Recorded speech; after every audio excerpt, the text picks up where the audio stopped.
patron m'a dit, le code c'est à nous, ma belle. Le nouveau directeur technique a ri en me virant. Je lui ai étendu un dossier. En fait, lis le paragraphe 4. Il l'a lu, c'est figé, et a regardé le PDG. Monsieur, elle ne travaille pas pour nous. Elle nous concède la technologie sous licence. J'ai su que la société était foutue au moment où Damien est entré. Damien était notre nouveau directeur technique, 29 ans, le chouchou du capital risque, en basket de créateur. Il est entré dans la salle de conférence en se pavanant, inspectant nos ingénieurs épuisés comme du matériel obsolète. J'étais là depuis 7 ans. J'empêchais les serveurs de fondre. Mais pour Damien, j'étais juste une développeuse fatiguée en sweat à capuche. Écoutez bien. Ah non, c'est Damien. J'ai examiné l'architecture. C'est le bordel. Des vieilleries. On passe au microservice d'ici le prochain trimestre. Il a projeté une diapo couverte de mots vides de sens. Il voulait supprimer la logique centrale. Le code que j'avais écrit en 2020 et qui avait sauvé cette société de la faillite. Ces vieilleries gèrent 90% de nos opérations fournisseurs. J'ai dit, supprime ça et tu détruis la société. Damien s'est tourné vers moi. Et tu es qui, toi? Je suis Sophie. J'ai construit ce que tu essaies de supprimer. Damien a ricané. Écoute, ma belle, on ne gère pas un musée. Ton code rafistolé nous prend en otage. Le mot ma belle est resté suspendu dans l'air. Les autres ingénieurs fixaient leurs ordinateurs portables. Ils savaient quelque chose que Damien ignorait. En 2019, quand cette société galérait, ils ne pouvaient pas se payer mes services. Alors mon avocat a structuré un accord différent. Je n'ai pas signé de contrat de travail. J'ai signé un accord de licence. J'ai créé TechGuard Solutions et je leur ai concédé ma plateforme sous licence comme Adobe ou Microsoft. Tu achètes le droit de l'utiliser et je garde les clés. Damien ne le savait pas. Il croyait virer un rouage rouillé. Il ne réalisait pas qu'il expulsait le propriétaire. D'accord, Damien, j'ai dit, c'est toi le chef. On va arrêter les anciennes modules immédiatement. Les RH vont restructurer.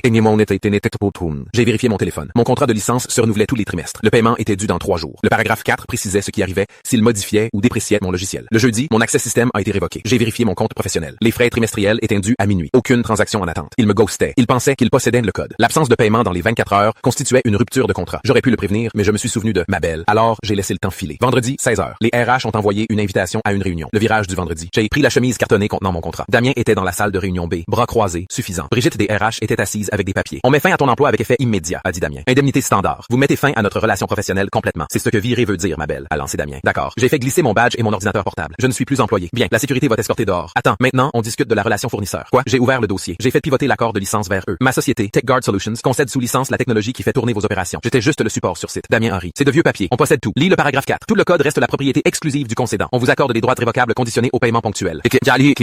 Ses yeux ont parcouru les mots. Tu étais sur la feuille de paye. Ça annule ça. Vérifie avec le juridique. Les droits de propriété intellectuelle n'ont jamais été transférés. Je me suis levé. Vous avez viré le support sur site, mais vous avez aussi raté le paiement trimestriel. C'est une rupture de contrat. Dégage. Ils pensaient avoir viré une employée. Ils venaient d'expulser leur propriétaire. À la maison, je me suis connecté au panneau d'administration de TechGuard. Le délai de grâce se termine dans 48 heures. J'ai changé les paramètres pour une application stricte. Révoqué la clé de licence 001. Lundi matin, 7h55. J'ai appuyé sur entrée. Les voyants d'état sont passés au rouge. Inventaire non licencié. API fournisseur refusé. Payé. Défaillance critique. À 9h, Damien a appelé. Paniqué. Tout est en panne. Tu n'as pas payé la facture. On ne va pas payer ça. C'est un contrat. Vous n'avez pas payé. Donc le logiciel s'est coupé. Qu'est-ce que tu veux? Passe-moi le PDG. Richard a pris le téléphone. Qu'est-ce qui se passe? Votre directeur technique a expulsé votre propriétaire. Reviens. On va te donner une augmentation. Vous utilisez un logiciel que vous n'avez pas payé. Migrez vers un nouveau système. Ça m'a pris 7 ans. Ou acheter une licence perpétuelle. Combien? 3 millions. C'est dingue. Vous perdez 10 000 par minute. Le système purge les données dans 1 heure pour conformité RGPD. 45 minutes plus tard, le service juridique a appelé. Richard est prêt à signer. J'ai actualisé mon appli. En attente. Plus 3 millions. J'ai exécuté la commande de redémarrage du système. J'ai envoyé un email à Damien. Les vieilleries viennent de te coûter 3 millions.